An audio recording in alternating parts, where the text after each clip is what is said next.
Welcome to the Central Mind Podcast Weekly Update, and I'm your host, Tony DeVito.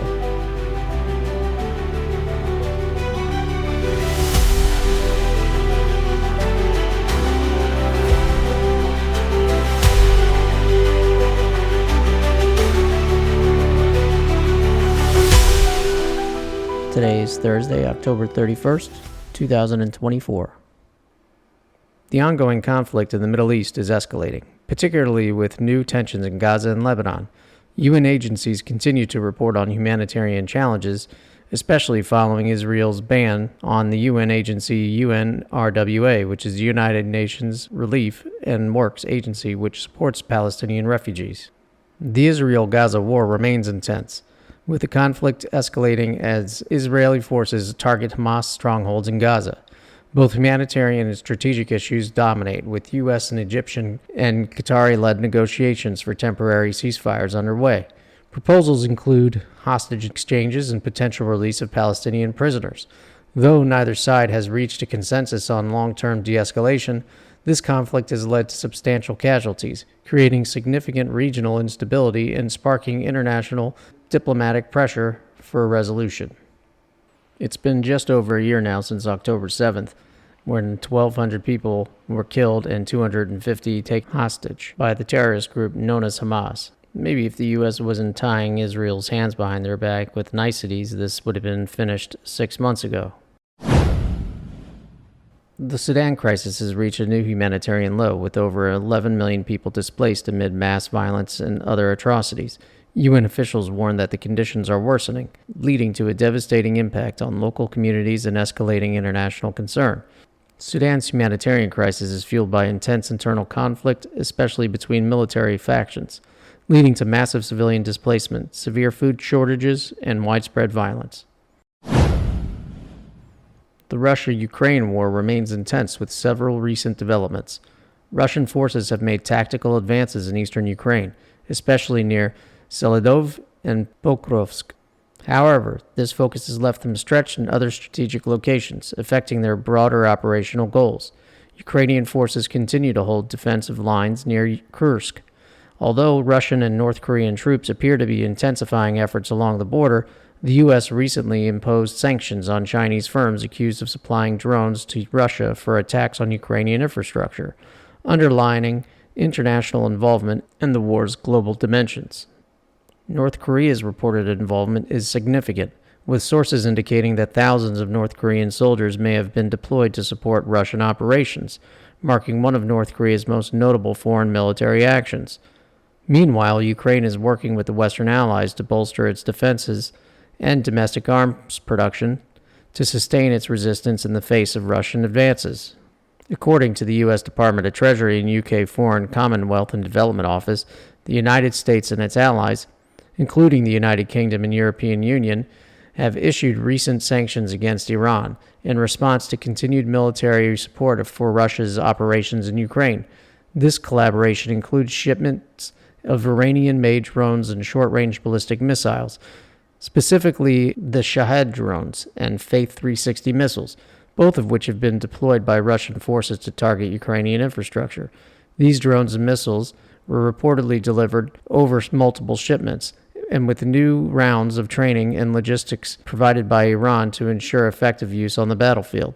The UK has also imposed restrictions on Iran Air, preventing it from flying to the UK as part of the broader effort to limit Iran's logistical capabilities supporting Russian warfare. These sanctions underscore a concerted response to what Western officials view as a significant escalation in Iran's role in the conflict, which has contributed to widespread humanitarian damage and infrastructure destruction in Ukraine.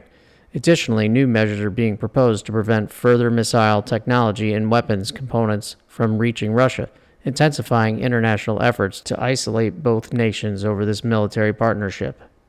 So now we have Iran supporting and funding terrorism in Israel, and at the same time providing weapons to Russia in their efforts in the war against Ukraine. If we're not too careful about how this gets handled as an international community, we might be looking at World War III before we know it. Iran's supreme leader, Ayatollah Ali Khamenei, recently faced suspension on X, formerly Twitter, after a post in Hebrew sparked controversy. The post, which translated to "In the name of God, the most merciful," was reportedly seen as part of a larger response to heightened Middle Eastern tensions. X has not disclosed the exact reasons for the suspension, but it follows increased scrutiny on posts by regional leaders amid recent conflicts. This action reflects X's ongoing approach to managing potentially sensitive or inflammatory content from political leaders. It's surprising that it took that post to get him thrown off of X. They state sponsor terrorist groups, for crying out loud, and it took a little post like that to suspend his account. It makes no sense to me. The account should have never existed to begin with. Since the Taliban takeover in Afghanistan, severe restrictions have intensified across many aspects of daily life, leading to significant challenges. Women's rights have been particularly impacted, with bans on education past the 6th grade, restrictions on employment, and limited freedom of movement. Women face rules that bar them from traveling without a male chaperone and restrict them from accessing certain public spaces. Human Rights Watch has called this an institutionalized system of discrimination, which they equate to gender apartheid. Economically, Afghanistan has experienced a steep decline, with unemployment and poverty rates soaring. International aid cuts and the prohibition of women from the workforce have only worsened the situation.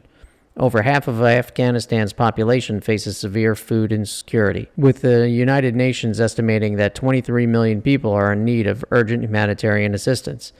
The country's healthcare system is also deeply affected by funding shortfalls, which have led to the closure of numerous facilities and left others struggling to provide essential services, especially to women, who now have restricted access to healthcare due to Taliban regulations.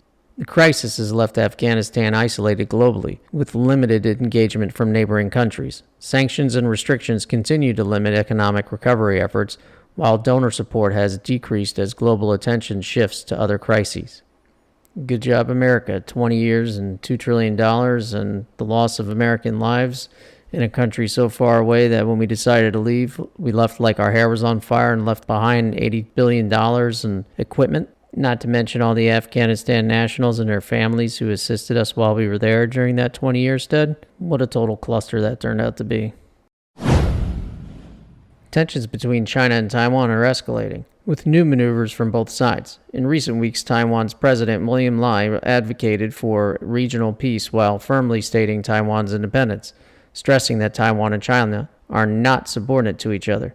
This stance has led to further Chinese military actions, including large-scale exercises that saw a record number of military aircraft encircling Taiwan. These operations are part of what some analysts describe as China's new normal, incrementally increasing pressure on Taiwan and building public unease. China has also stepped up its gray zone tactics, such as frequent Coast Guard operations near Taiwan's outlying islands and announced air incursions. Beijing's approach aims to erode Taiwan's confidence in its defenses without initiating full-scale conflict, but analysts caution that the risk of miscalculations is high, especially with no direct communication channels between the two sides. The situation remains a focal point of regional stability, with other countries, including the U.S., monitoring the unfolding tensions closely. And I think that's all we should do. We should just go ahead and monitor that. And whatever happens, happens. I don't think we should get involved at all. We have no business in that conflict. If we're worried about chip manufacturing, then we need to make sure that we're doing that here in the U.S. ourselves. We're already starting to build our own facilities to do that. Hopefully in the next couple of years, we'll be able to do it without issue.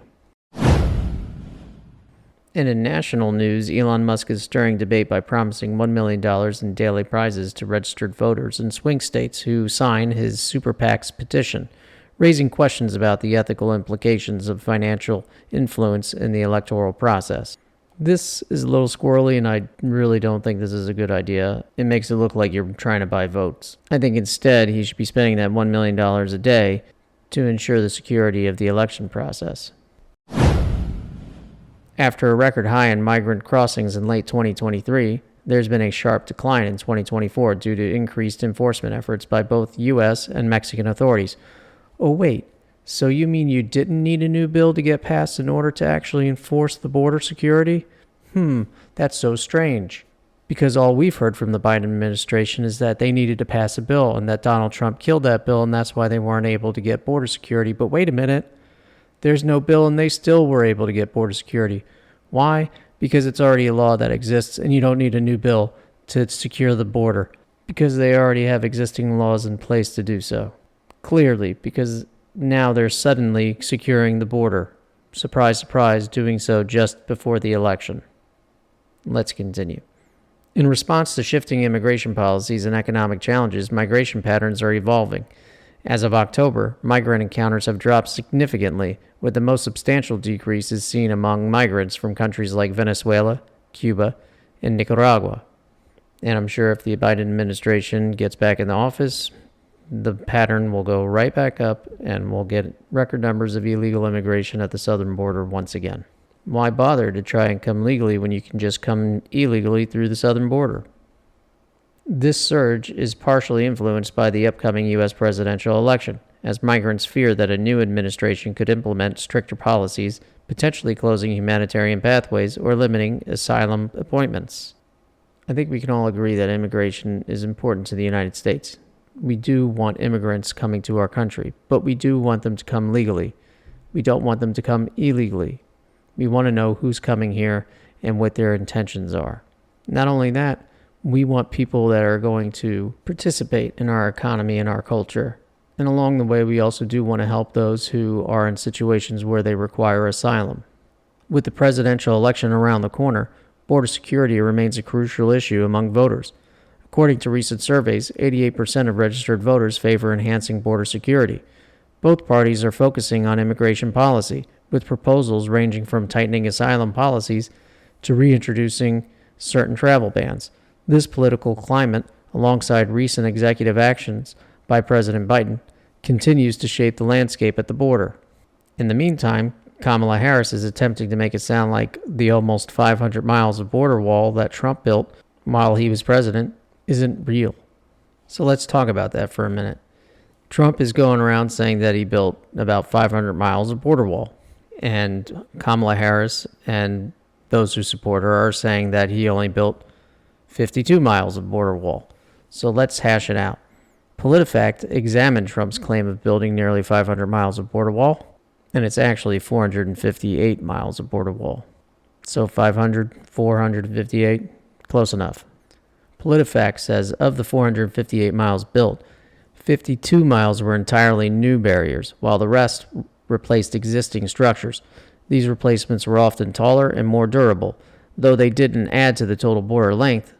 Meanwhile, the Biden-Harris administration has built only 20 miles of wall along the southern border, citing legal obligations to use the pre-approved funds from 2019, which was during Trump's administration, as the reason for proceeding with the 20 miles of wall. Otherwise, they had no intention of building the wall at the border. I think that's pretty clear with the 15 million plus immigrants they've allowed to cross the border illegally in the last few years. In Trump's claims of 500 miles, it's being actually 458 and 52 that were new. Trump has even stated that most of the wall he built was a rebuild of smaller fencing that could easily be climbed over, and therefore he considers the rebuild of smaller walls into larger walls as new walls, because those smaller walls he didn't even consider to be a wall if you can climb over it. In national polling averages, Kamala Harris is currently leading Donald Trump by 1.4 percentage points. The race remains extremely close, with both candidates actively campaigning in key swing states like Michigan, Pennsylvania, and Georgia, where polling shows narrow margins. Recent surveys in states like North Carolina and Wisconsin also show neck-and-neck competition, with each candidate holding slight leads in different regions. The 2024 election is likely to hinge on several battleground states. Michigan and Pennsylvania, Harris holds a slim lead, though Trump is rallying support in rural areas. Trump leads in Georgia, while Harris has made gains in urban centers. Wisconsin and Arizona, polls are fluctuating with each new survey, reflecting a very tight race.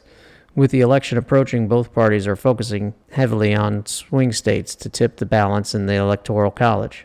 Remember, folks, it's not about popular vote, it's about the Electoral College. And just 5 days ago, former President Donald Trump appeared on the Joe Rogan Experience for a 3-hour interview. which has already garnered nearly 40.5 million views and close to 500,000 comments on YouTube alone. Meanwhile, Vice President Kamala Harris has reportedly declined Rogan's invitation to appear on his podcast unless it takes place at her location and is limited to a 1-hour interview. I honestly think that she did Joe Rogan and the rest of us a favor. I can't really listen to her for more than 5 minutes. I would not have been able to sit for 3 hours and listen to her speak about nothing. In baseball, the Dodgers best the Yankees to win the World Series. In the NFL, the Chiefs remain the only undefeated team after 7 weeks. Meanwhile, in the NBA, father LeBron and son Bronny James are teammates on the Lakers. And in the NHL, it's still early, but the Panthers, Devils, and Rangers are leading the East. And in the West, the Jets, Golden Knights, Stars, and Wild set themselves apart. Thanks for joining us for the weekly update. We look forward to seeing you next time. Be sure to hit that follow or subscribe button to continue following us and listening to our podcasts. My name's Tony DeVito, and we'll see you next time.